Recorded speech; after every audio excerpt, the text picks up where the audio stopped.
Keira, 244 appearances later, the tough decision's been made for you to retire. Over time, having the chance to reflect on it, I imagine there'll be immense pride at what you've achieved with this club.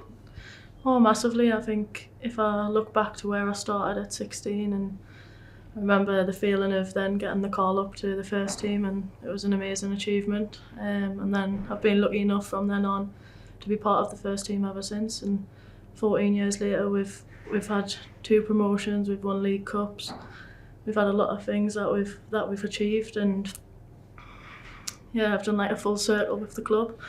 But it's been a journey and a half.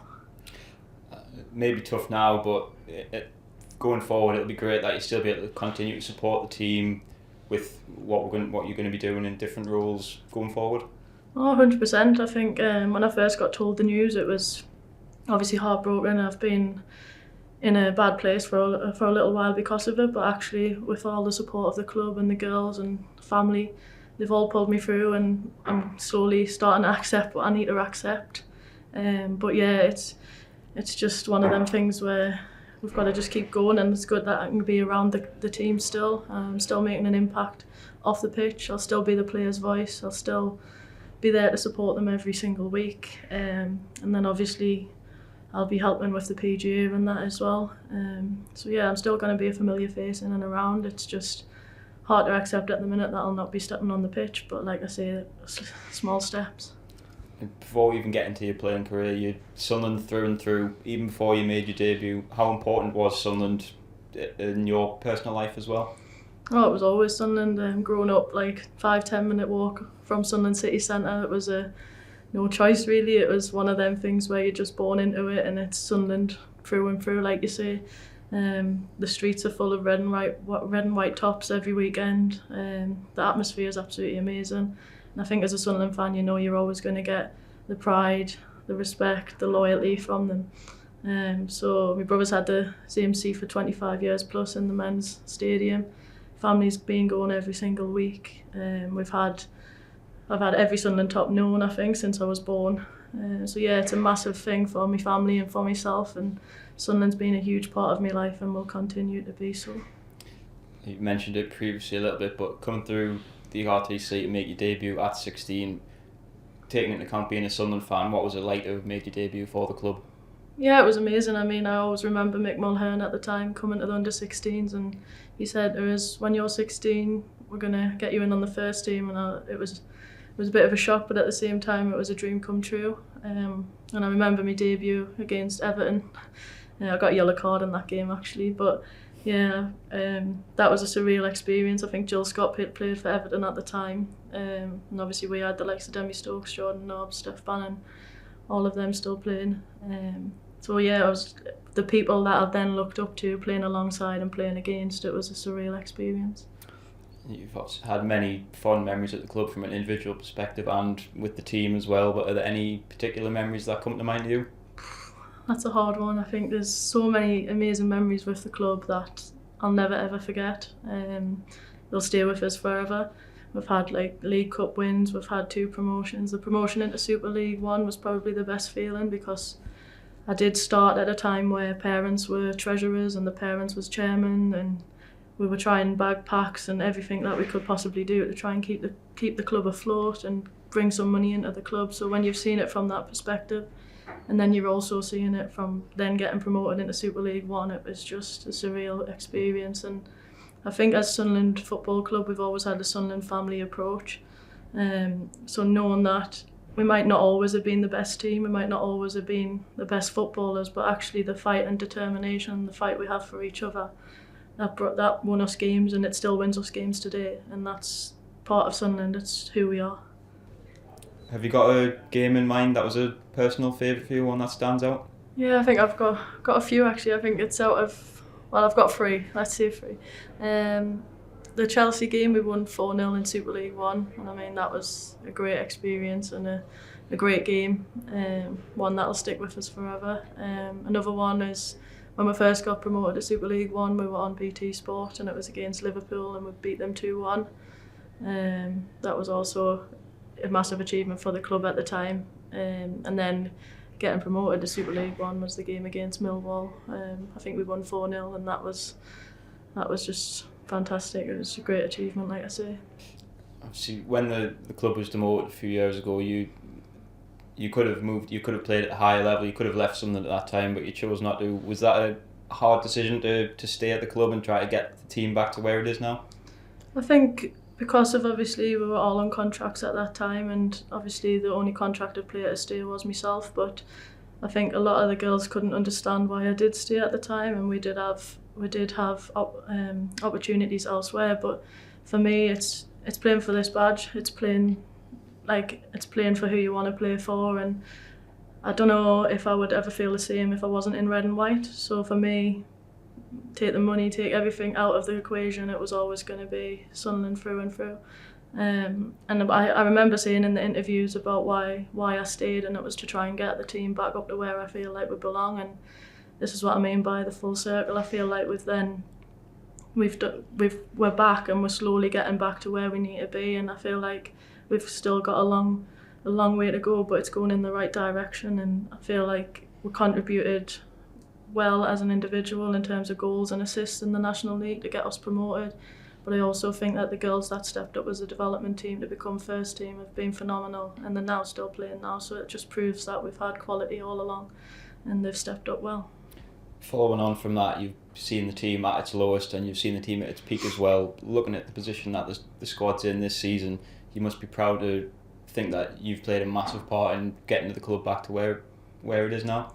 Yeah, I think that's one thing that's kept me going throughout this dark time at the minute. I've then fought back, I've reflected on the career that I've had and reflected on the difference that I've made, and I do feel like I've made a difference in terms of getting us to where we are. But at the same time, it doesn't take it away, the pain and things. But yeah, the club's going in a really good direction. The girls are absolutely fantastic. We've got some fantastic quality within the squad. We've got great coaches. We've got an amazing manager in Mel. I mean, I've known Mel since 2010. And she's just, in my opinion, one of the best managers and coaches in the league. So I do think we're in a very good place, and I think the only way we're going to go is up. I do believe that although this is a hard time for myself, as a club, we're going in the right direction, so it makes it that little bit easier. And you mentioned Mel there, you mentioned the players. Along your journey, you've played with a host of players, been under a host of staff. I imagine these relationships are ones that you'll cherish long after your time at Sunderland. Oh, definitely. I think everybody that's walked through this door I've protected and I've been loyal to, and I think that's like I'll go back again to the whole Sunderland family approach. We're all together. Like I say, Mel's been absolutely amazing. I think I've cried on her quite a few times throughout obviously finding out what I found out, and yeah, she's been a rock. Along with my family, they've been a rock, and as for the girls, they've been second to none. They've brought me little treats in, they've kept me going, they've been giving cuddles on tap. So yeah, without them it would have been a really hard thing to go through, as it is a hard thing, but even harder. So yeah, they've made it that little tiny bit easier. Over the last couple of years, you've became close with other players who have been injured. You've made your journey with along the way, Faye, Emily Hutchinson, Abby Towers as well, but also you came close to our physio, Hayley. How important have those people been, and for you as well, supporting each other along your journeys? Oh, definitely. I think it's just, we've got to all support each other when you're in a situation like that, and they've been absolutely amazing, and I hope that they think the same about me. I think we've encouraged each other and we've pushed each other to the limits, and yeah, we've achieved things sometimes quicker than what we've actually been told because of the pushing that we're giving each other and things like that. And yeah, Faye's been absolutely amazing, and I can't wait to see her back playing. And before that, Abby and Hutchie, I know that Hutchie's doing well in the under-23s. So yeah, just thank you to them for being such a fantastic support system, and I'll continue to support them throughout their journey, and hopefully back seeing Faye play. Hayley as well, our physio, I imagine she's been a great support for your injury, but also support emotionally for you as well. Yeah, she's been an absolute brilliant physio, and she's also been a fantastic person and a fantastic friend.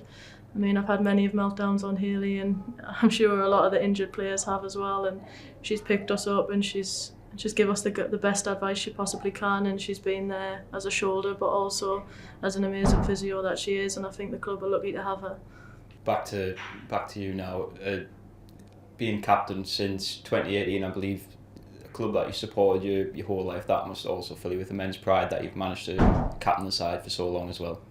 Oh, 100%. I mean, when I got told I was going to be captain, it was a surreal experience, and one that I will take pride in and remember for the rest of my life. But yeah, I just want to say that obviously the full 14, 15 years I've had at this club have been absolutely immense, and being captain was just made that little bit better. Alongside that, 244 appearances, a record appearance holder for women's player at Sunderland, along making the 200 club alongside Steph Bannon. That must be also a really proud moment as well. Oh, definitely. I mean, I still talk to Bannon quite often, and I think when I came up at 16, I realised that it is a Sunderland family, and they have got the fight and determination for each other, and I always looked up to Steph Bannon. I thought she was against Sunderland through and through, and she done everything she could for the club. And I think when you're also told that you're going to be captain, you then think back to, oh, Bannon was captain, and it's that type of thing of realisation that you're actually thought of the same. And yeah, she was a club legend, so it was good for that. You have your family now too, your wife and your daughter. How important have they been along your journey? Yeah, just it makes it that bit easier when you're coming inside and after news that you really didn't want to hear, and your little girl's putting her arms out for you for a big cuddle, and it makes it that little bit easier, like I say. And I've got my mum, my dad, my brother, sister-in-law. They've all been fantastic. They've all been planning things to try and take my mind off things, and yeah, they've been really good, and they've always been good throughout my career, and I've got them to thank as well for where I am today, because they've pushed me, and I've ended up having a really fantastic career through it. Finally, I think it goes without saying that you're loved by everyone, staff, players, any supporters who have been with us along the way. Do you have one final message to the Sunderland family? Without crying, just thank you for the memories. Obviously I'm still going to be in and around, and I'll do my utmost best to be there for everybody, and like I am on a daily basis. But also, yeah, just thank you for the memories, thank you for the promotions, thank you for the whole Sunderland family feel, the support that you've shown throughout a hard time that I'm going through at the minute. And just thank you. And I thank you to the fans as well, because there's some fans that were here when I was 16-year-old and they're still coming through the door now, and that's amazing to see. And like I say, the fans are part of the club, and I feel like it's going in the right direction. So the more we can get the fans on board, the higher this club can reach.